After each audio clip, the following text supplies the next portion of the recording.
Hi everyone, can you hear me? Uh, is my screen visible now? Yes, sir. Yes, sir. Yes, it is. Okay, all right. So firstly, thank you so much for taking part in this event. It's going to be a very simple event. So the name of this event is called the General Speakers List, or the GSL in short. So basically, in the United Nations, when countries go, to speak about topics, so they have meetings called the General Assembly, and over there's a list of every country that wants to speak about major issues. So the list will basically contain the name of all the countries who are willing to speak, and they'll be allotted a given amount of time. And in that time, they have to make a speech about a certain issue. So that is the event we'll be simulating today. So essentially, all of you will be taking the role of one particular country. So coincidentally, we have 5 countries selected, and once I display the countries, all of you will raise your hands, and based on that order, you will get to pick which country you want to represent, and you have to make a speech about one very simple topic, which will be poverty. So once you get your country, you have to talk about how why you think poverty is an important issue in your country and around the world, and how will you and what will you do to help remove poverty from around the world as well. Okay, are there any questions, or are you raising your hand to pick the countries? No, we are raising. I'm raising my hand to pick my country. Uh, okay, all right. Okay, Akil sir, we'll go with you first, since over here your hand was raised first. Which Okay, country would I you choose like? India. India. India, all right. Pallavi ma'am. I wanted to choose India, but no, okay, sir, I've already chosen it. So give me a moment. I can let others decide. Okay, I can pick on any other. Sakina ma'am, which country would you want to pick?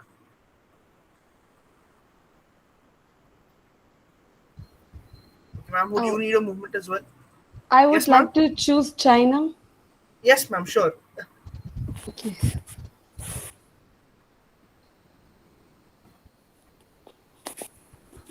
Am I audible now? Yes, ma'am, you're audible. Yeah, I would like to pick United Kingdom. United Kingdom, all right, ma'am. Or Pallavi can ma'am, I Kavita choose ma'am. I'll pick USA? Russia then. Then I'll pick Russia. Can I Uh, choose USA? all right, ma'am, I'll change yours to USA. All right. Thank you. Kavita ma'am, that leaves you with, if I'm not wrong, China. Yes, it's China. I hope you're okay with that. Yeah, okay, I have no issues. So let me just recap the event. So the topic you have to talk about is very simple. You have to talk about poverty. All right. So as these 5 countries, you have to give a small speech about why you think poverty is a major issue in your country and around the world, and what you, as the leader of your country, can do to solve poverty. So you can obviously talk about your own country, but also talk about the world around you as well. Maybe your neighbors, the people in the same continent, or maybe just a few countries in particular. Uh, so All can we right. start? Would we get some time to research or something, or Okay, is it sure. just Would 5 minutes be enough? cool? All Okay. right. So I'll give you 5 minutes now, so you can start researching. Okay.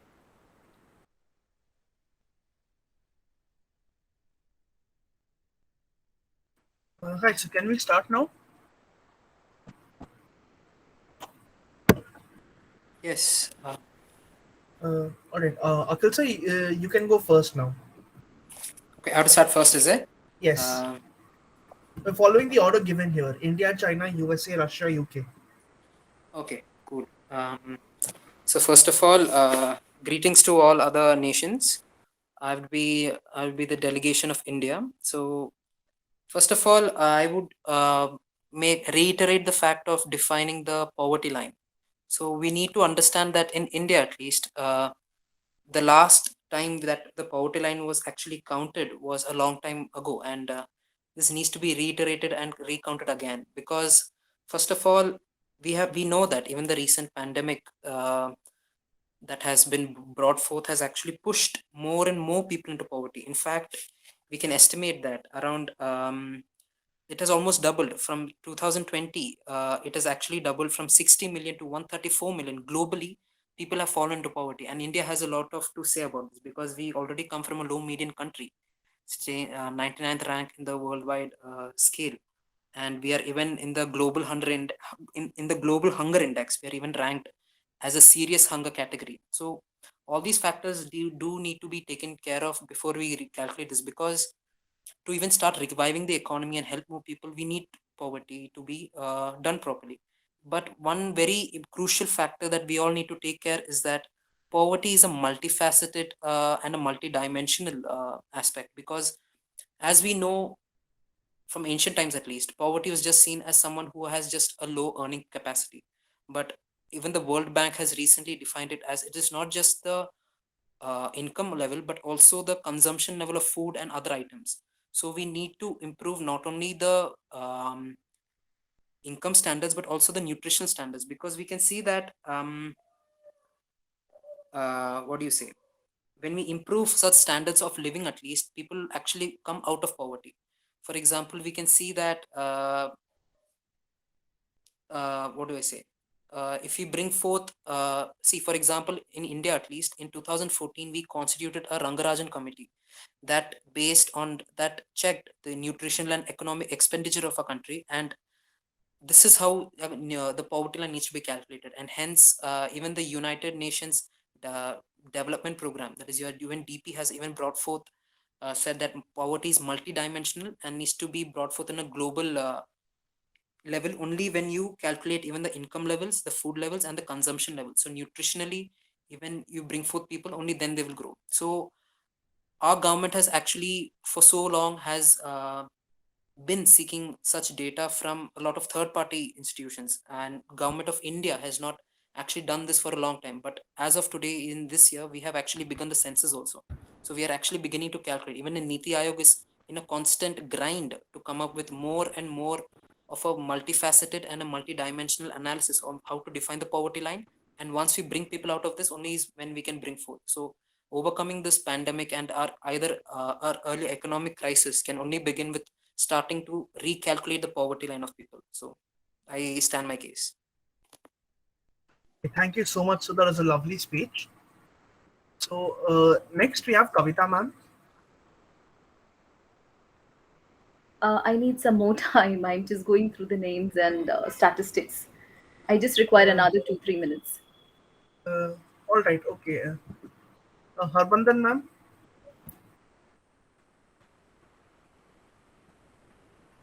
Ma'am.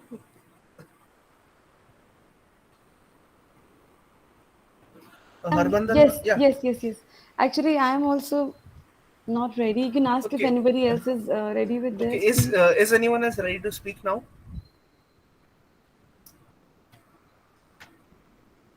Pallavi ma'am, Okay, Sakina ma'am. yes. Yeah. Okay. Pallavi Yes, ma'am, let, you can start. okay. So first of all, is there some time limit or we can, No ma'am, there is no time limit. Okay, all right. Then, first of all, a very good evening to all of you. And me, Pallavi, being the delegation from Russia, let me first, give you a brief geographical and everything a view of what exactly about my country. So Russia, or normally we call it the Russian Federation. It's a country which is spanning the Eastern Europe and Northern Asia, and it is the largest country in the world by area, and it covers almost 17 million square kilometers and encompassing more than one-eighth of the Earth's inhabited land area. According to its constitution, Russia is divided into 85 federal subjects, 22 of which are republics. If I talk about the poverty in Russia and the poverty rate in Russia, so at the end of 2020, it was 17.8 million people in Russia that were living below the poverty line, and this is according to the preliminary estimates from the Federal Statistics Service (Rostat). By the end of the second quarter of 2021, it was nearly 18 million people in Russia who are still living under the poverty line, which is a very big issue. And yes, considering the pandemic, I am fully aware that the entire world is going through the pandemic, but if you talk about Russia, this new pandemic outbreak has given, and also this new spread of the new strain, it may lead to even longer long-term preservation of those restrictive measures. Russia has indeed started to take some measures for the poverty line, but the pandemic has again pushed it back. And according to the World Bank, also, Russia may again go back to recession in 2022, which is a very dangerous and a red line, because the country has recently started to get out of the poverty line, but the pandemic has again ruined everything. That is the statistics that has been presented by World Bank. And also, the Moscow's Higher School of Economics found that in 2020, the number of families without children living below the poverty line, it grew more than twofold during the coronavirus pandemic, which is like from 3.8% to 8.3%, which is just the reverse of the previous number. And let me tell you something which is very dangerous thing in Russia, which is the social inequality. Russia is of course the world's largest exporter of oil, but it is suffering from social inequality. And the oil industry, it controls a major wealth in Russia, but this leaves this major social gap. The rich are getting richer and the poor is getting poorer, and this leaves many others to suffer in poverty. And 13% of Russians right now are living in poverty line. 60% of those living below the poverty line are families with children. So, and because of this social equality, child poverty is a very, very, uh, alarming situation in Russia, and it is continuing to rise. Child poverty is something, the world has been talking about to do the child education and child everything, but Russia is suffering from child poverty. Families who are right now with family, they are the most suffering below the poverty line. One in four Russian children lives below the poverty line, which is again an alarming situation. And the nation has a high unemployment rate also. People who have obtained employment, they again lost their employment because of the pandemic and coronavirus. And the minimum wage in Russia is among the lowest of all the developed countries. The monthly minimum wage in Russia is 12,310 rubles, which is equivalent to $196. And additionally, 26% of Russian children live off to close $150 per month. Child poverty in Russia is the major cause, and it is most prevalent in rural areas, as many do not have access to employment opportunities in the city. So yes, I would rest before resting my case. I would just say, the I would definitely, Russia would be definitely needing a lot of assistance from United Nations because of the child poverty, and considering the amount of the efforts that have been put into child education and everything. Most families that suffering below the poverty line have more than three children, and they cannot even sustain themselves without their current income. We do have taken some initiatives. A recent partnership between the World Bank and Republic of Tatarstan aim to prove the region's social safety net system, but is still not working up to the mark. So yes, I rest my case with that, and with the alarming situation that I just put forward, that child poverty is something that we really need to look forward, settle in Russia. Thank you. Thank you so much, ma'am. That was a wonderful speech again. Who would like to go next?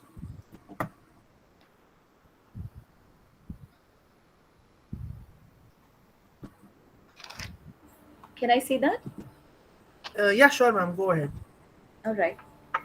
So, greetings everyone. Since it is a model United Nations, so I would start in that way only. Honorable Chair and fellow delegates and distinguished guests, thank you for according us your time to deliberate this speech which China believes is capital. As we all are aware that today China has the strongest position in Southeast Asian nation, but if we look back somewhere in 1980s and 1970s, China was facing a literal poverty rate all along in the all the countries along with the Asia. That was exactly lying in the same line and length. So when we talk about back in 1970s, since Deng Xiaoping began institute market reforms in late 1970s, China was exactly, started growing at that time. It just rapidly growing economies in the world, regularly exceeding 10% of GDP growth annually. So when we talk about natural resources, China faces serious natural resources scarcity and environmental degradation. It has also seen growing disparities as people in different parts of the country and with different characteristics have benefited from the growth at different rates. As the time passed by, with the passage of time in 2008 and after that, China set up its own industry that we all know that it has its own manufacturing units where the cost is exactly zero, and it started exporting in all nearby countries like Bangkok, Singapore, India, and it just started growing at a very pace rate. And then what happened after that, aside from income equality, there has also been an increase in equality of educational outcomes and health status. Let me tell you what exactly PPP is. Okay, that is purchasing power parity. So when we just tied up with the World Bank as Chinese, so what exactly they stated that you should be earning exactly $1 in a day according to the purchasing power parity. And then what happens, by setting up the manufacturing unit, we started gaining our pace, and we really proved ourselves in front of the whole world. And we just eradicated almost everything. Like, we just eradicated the poverty level, and we have reached to a great level, the standard of living, that is the substantial increase in real living standard, and it just made a decline in poverty. Between 1981 and 2008, the proportion of China's population living on less than $1.25 per day. As we all are aware, very recently in 2007, China declared one child policy, wherein they mentioned that they are not going to provide their heir the property rights. So after 2007, everybody decided to have one child policy, which really helped China to just come out of the poverty index, and made them into a great developing nation, which eventually made them into a developed nation. It is far better than the southeast rest of the nation. So yes, I rest my case. Thank you. Thank you so much, Kavita ma'am. Thank you. Uh, Sakina ma'am, Harbandar ma'am, which of you would like? Which one of you would like to go first? I'll go. Okay, ma'am. Am I audible? Yes, ma'am, you're audible. All right. A very good evening to all the nations over here. I'll be here presenting as a leader from United Kingdom.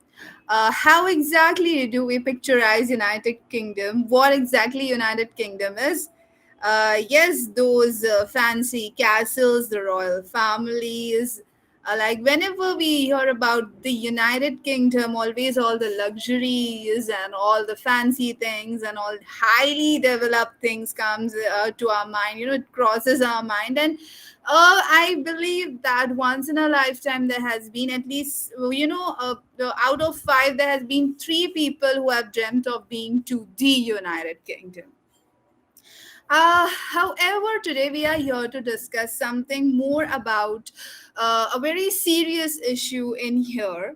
That is a bit bothering. The thing over here is that, behind all of this luxurious pictures and everything, there lies a very dingy face of poverty.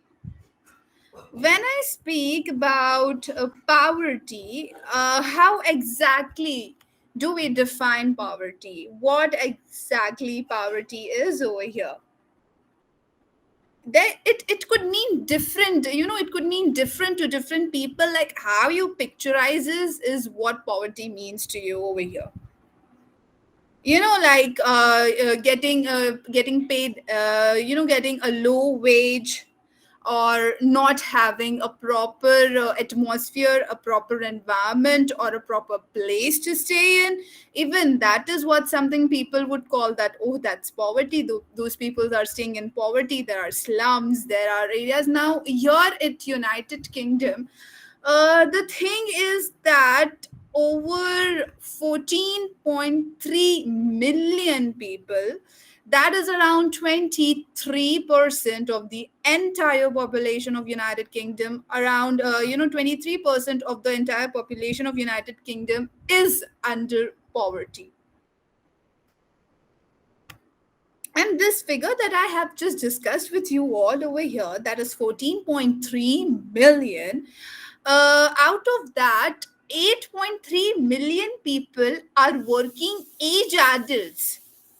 You realize when I tell you something about the working age adults who are, fully equipped, fully developed to work, to earn for their families, but they, 8.3 million of those people are falling under the category of, the ones who are counted under the ones who are really poor. And out of that figure, 4.6 million are children. When I speak about children, I believe that if a country is having at least, a particular portion of children being under the banner of poverty, it really brings out some serious concerns. That what exactly can we do to eradicate it? And it is a bit of, a grave statement that I would say over here, that 49% of all of these people, though this number that I'm telling you about, 49% of these people are under persistent poverty. Like, the situation is just not changing, it is remaining the same over and over again. Back in 2010, there was a scene where, around this poverty rate of United Kingdom was falling. It was a good thing. We were relaxed. But now, as we could see that, pandemic has hit us differently, all the other people also, like, it has impacted our life in a humongous way, I must say. I must use this word over here. And here I would like to say that it is it is a kind of a fear that's prevailing in our mind, that we are again going back to the same state that we were before 2010. The thing is, here the costs are extremely high, that the common men, the working adults, they cannot afford that. The costs are extremely high over here. And the wages that the people are getting, that is next to nothing. Either they feed themselves or they feed their families. They can do any of either of these tasks.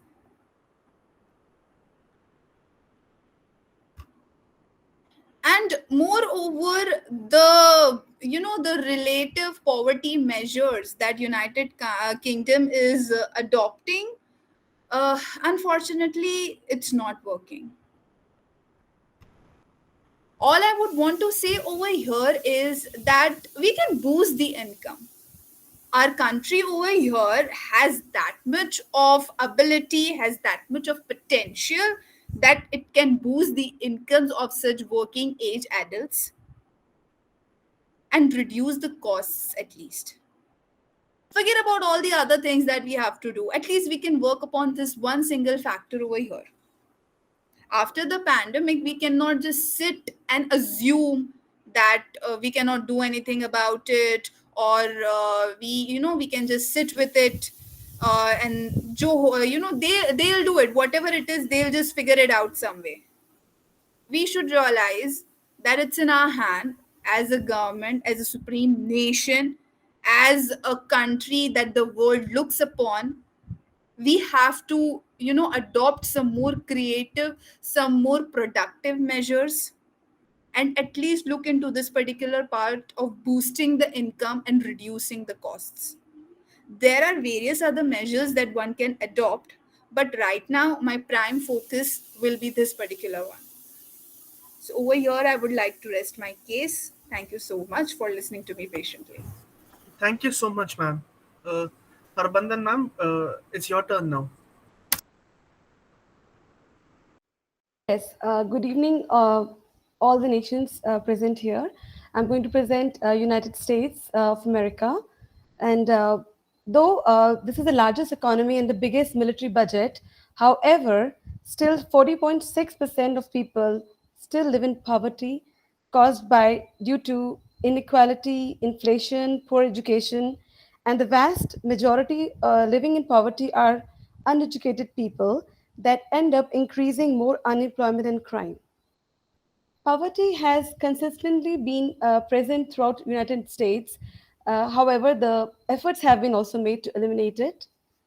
And the 2020 assessment by United States Census Bureau shows that percentage of Americans living in poverty during pandemic, before pandemic, had fallen down. But as we all know that due to pandemic, it has raised. Ma'am, you're muted. We can't hear you. Sorry, I'm so sorry. Good evening, all the nations, and here I am to present United States of America. Though America is the largest economy and the biggest military budget, however, still 40.6% million people live in poverty, mainly by wages, inequality, because of inflation, poor education, and the vast majority living in poverty are uneducated people that end up increasing more unemployment and crime. Poverty has consistently been present throughout United States. Uh, However, the efforts have always been made to eliminate it. And the 2020 assessment by United States Census Bureau showed that the percentage of American living under poverty before pandemic had fallen down. However, the percentage of American living in poverty has increased since 2020 October. So there have been always some measures being taken to eliminate it, like they always focus on immigrants and homeless people, and they use measures like education, social welfare, legislation, community organization, charity, and all those things to help people. However, there have been some studies that show that the after pandemic, there has been an increase in the poverty line in United States.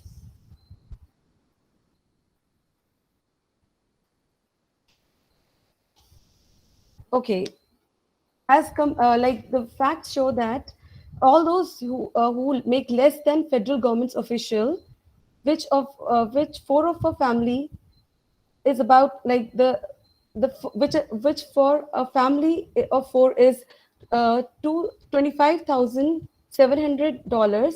People working at minimum wage, even holding down multiple jobs. Seniors living on fixed incomes, wage earners suddenly out of work. Millions of families everywhere from their cities to rural communities. 12.9% of women are living under poverty, and 10.6% of men are living under poverty. Poverty does not strike all demographics equally. For example, in 2018, 10.6% of men, and like along with same lines, the poverty rate of married couples in 2018 was 4.7%. But the poverty rate for single parent families with no wife present, 12.7%, and for single family with no husband present at 24.9%. So as we go for poverty by age, like according to 2018 statistics, 16.2% of all children, that means 11.9 million kids, lived in poverty in USA. That means 1 in every 6 children. And as far as the seniors are concerned, though official census data says that in 2018, the poverty rate is only for 9.7%, the supplemental poverty measure, which accounts for expenses such as rising cost of health care, raises in senior poverty rate, that is 14.1%. So as if we go according to the according to the ethnicity, like the Native Americans face 25.4% people are under poverty. As far as black are concerned, 20.8%. then white people are suffering 10.1% of poverty percentage, and Asians are 10.1% under poverty line. So, so though one of the largest economy in world, still the poverty is an issue in United States. With this, I rest my case. Thank you so much, ma'am. So this brings us to the end of today's event, and thank you all so much for attending. Thank you again. Thank you so much. Thank you so much, Sushant.